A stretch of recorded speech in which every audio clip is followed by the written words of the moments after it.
Welcome back. Now, U.S. President Donald Trump has sent letters to South Africa and 13 other countries informing them of his latest tariff plans. Trump told President Cyril Ramaphosa that from the 1st of August, the United States will impose a 30% tariff on all South African goods. The Republican leader warned that reprisals would draw a like-for-like response. Harry Scherzer, Actuary and CEO of Future Forex, joins us now for insight into the U.S.'s new tariff position. Thank you so much for your time, Harry. So, Trump imposed a 31% tariff on South Africa on the 2nd of April, and now a 30% tariff. Nothing has changed, right? Hey, Zanati, great to chat to you about this. And I think what happened was back in April, he imposed a tariff, but then put a 30-day delay on that tariff. And that delay was going to, or that postponement was going to trigger tomorrow, actually, the 9th of July. And so what he then did was he gave those 3 months for South Africa to hopefully negotiate with the US so he didn't have to put on tariffs.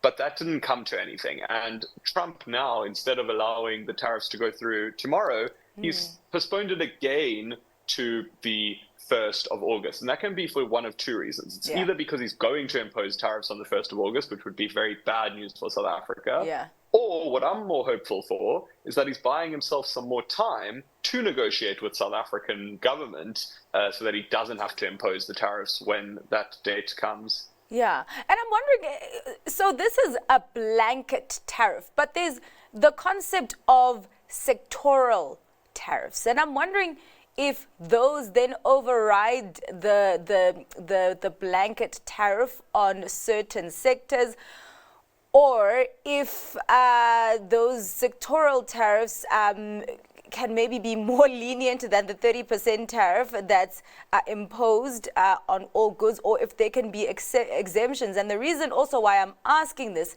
is, does this then throw AGOA out of the window? Zanati, it's all excellent questions. And the truth is that President Trump hasn't actually clarified a lot of this. What takes precedence over what? Where does AGOA come in? And that's why my belief is that he doesn't actually want to put these tariffs on. He's just holding them over South Africa as basically a bullying tactic, to be honest. You create this threat, and it's, if you don't do what I say, I will put these tariffs on. But end of the day, he knows that South Africa are a trading partner of theirs. America is our second biggest trading partner. So for us, we're very dependent on them. And I suspect that he wants us to come right so that he doesn't have to go into the nitty-gritty of what prioritizes over what and which sectors get what tariffs and does AGOA come into effect.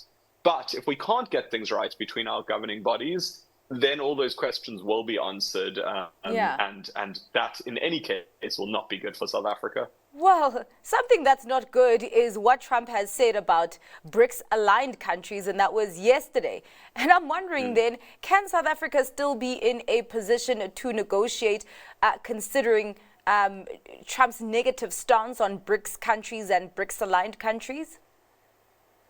Yeah, it's a really, really great question. And just to let you know what our currency did when Trump made that statement, the dollar was 17.49. Or the rand was 17.49 to the dollar, which on Friday closed of business. So that was super strong. And then as he made that announcement, it was 4 a.m. our time on Monday. Monday morning, the rand weakened all the way to around 17.79. So from 17.49 to 17.79 because of that announcement by Trump. So you can see how sensitive the rand is to what the president says. Now, what he basically said, when you look at it in a bit more detail, is he said, BRICS countries, please don't make a cross-border solution which excludes the dollar. He considers that to be anti-American. And as a result, he's going to impose an additional 10% if we even consider doing that. And he'll impose 10% on any country that supports it. And so what he's really doing is, in my view, he's doing this same bullying tactic of he's basically saying, BRICS, stick with America, do not go against America, or you will be sorry. And now BRICS have to decide. Either they can continue with their plans, or they can actually say, right, President Trump, you've bullied us into submission, and now we're no longer going to go ahead with these issues, Yeah. with these policies. And if they do that,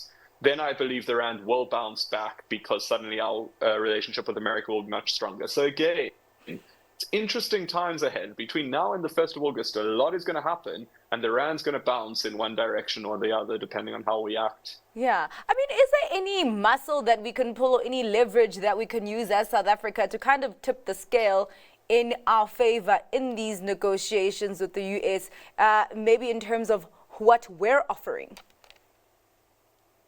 Yeah, it really shows how over-reliant we are on America. Yeah. They're our second biggest trading partner. And so as a result, we don't have a great lever to tip the scale. We wish we had something to say, you know what, if you do this, we're going to do that. But unfortunately, America being one of the superpowers, they don't need us as much as we need them, and they know that. And so they're really playing on the fact that we're the more vulnerable of the two countries. Yeah. So it is an unfairly balanced scale. It's not balanced. It's very much weighted towards America. Yeah. And as a result, they know they can play these games, and we don't have much of a reprieve to say, if you do that, we'll do this. So really, it's two options. Option one is we reduce our reliance on America, take a knock, and try align with BRICS countries and others. Yeah. And number two is we do what America says and stay in the strong economic position that we've been in for the year. Yeah. And just lastly, as we wrap up the conversation, just to go back to the response of our market, and particularly the currency market, you talk about the rand weakening from 17 rand 49 to 17 rand 79 against the US dollar. Listen, of course, we don't appreciate any kind of weakness in the rand, but at the same time, it actually didn't shoot up as much as I thought it would have. It's still under that 18 rand level against the US dollar. Could this be a thing of investors are playing a wait and see game since nothing is concrete at the moment? Or are there maybe, I guess, maybe domestic factors that are still holding up the rand quite steady? Yeah, it's a great question. I've got two parts to answer. Yeah. The first thing is that domestic factors aren't playing much of a factor. Yes. It's international factors that are doing the driving of Yeah. the rand right now.